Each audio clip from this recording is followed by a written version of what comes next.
दक्षिणी लेबनान से सटा उत्तरी इजराइल हिजबुल्लाह के हमलों की आग में जल रहा है। उत्तरी इजराइल में शायद ही ऐसा कोई इलाका बचा हो जहां पर हिजबुल्लाह के रॉकेट, मिसाइल और ड्रोन न गिरे हों। और इन हमलों की वजह से लेबनान बॉर्डर से सटा इजरायली क्षेत्र करीब करीब वीराने में तब्दील हो चुका है। लेकिन इसके बावजूद इजरायली सेना और हिजबुल्लाह लगातार एक दूसरे पर हमले कर रहे हैं।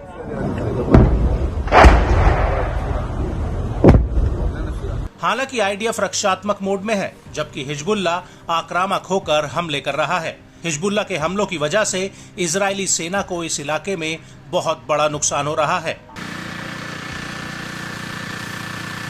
और अब इसी कड़ी में हिजबुल्लाह ने 6 अगस्त 2024 को उत्तरी इजराइल के ऊपर कई सिलसिलेवार हमले किए हैं, जिससे इजरायली सेना को जानमाल का सबसे ज्यादा नुकसान हुआ है। दरअसल इस बार हिजबुल्लाह ने कैला बैरक्स में बने इजराइल के एयर और मिसाइल डिफेंस सिस्टम पर ताबड़तोड़ तरीके से बमबारी की है।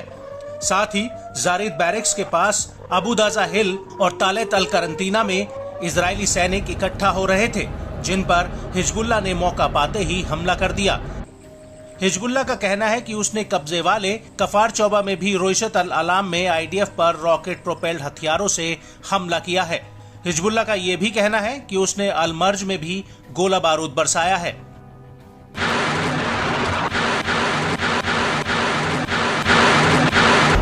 सबसे बड़ी बात यह है कि इन हमलों से पहले हिजबुल्लाह ने इजराइल की गोलन ब्रिगेड के हेडक्वार्टर्स पर एक बहुत बड़ा ड्रोन अटैक किया था। यह हमला शारगा बैरक्स की इजोक 621 यूनिट में बने गोलानी ब्रिगेड्स के हेडक्वार्टर पर हुआ था। यहाँ पर हिजबुल्लाह ने कामिकेज ड्रोन्स का एक जत्था फायर कर दिया था, जो सीधे अपने टारगेट पर जाकर गिरा था। इस हमले को लेकर हिजबुल्लाह का कहना है कि यह अटैक एकदम सटीक रहा है और इस अटैक में आईडीएफ को भारी नुकसान भी हुआ है।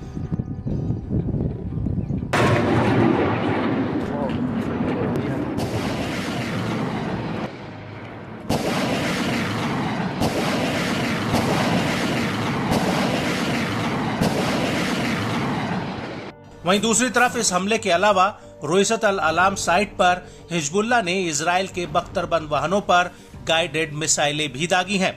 हिजबुल्लाह के मुताबिक ये मिसाइलें सीधे आईडीएफ के वाहनों पर जा गिरी, जिसमें चालक दल या तो मारा गया या फिर घायल हुआ है। हिजबुल्लाह ने इस हमले को लेकर एक बयान भी जारी किया है, जिसमें उसने कहा कि पहले तो उसने कब्जे वाले शीबा फार्म्स में आईडीएफ पर निगरानी रखी और जैसे ही इजरायली सेना की गाड़ियां हमले वाली जगह पर पहुंची तो उनके ऊपर अटैक कर दिया गया।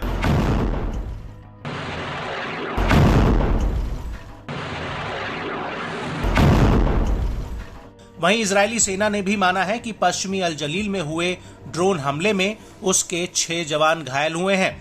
आईडीएफ के मुताबिक ड्रोन्स का मलबा कैला बेस के आसपास गिरा है।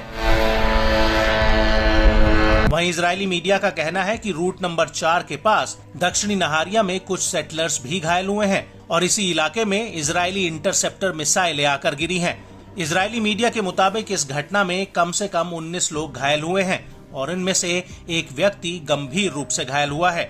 मीडिया रिपोर्ट्स के मुताबिक इन सभी घायलों को नहारिया के गैलीली मेडिकल सेंटर में भर्ती कराया गया है। भर्ती कराए गए लोगों में 17 लोग मामूली रूप से चोटिल हुए हैं।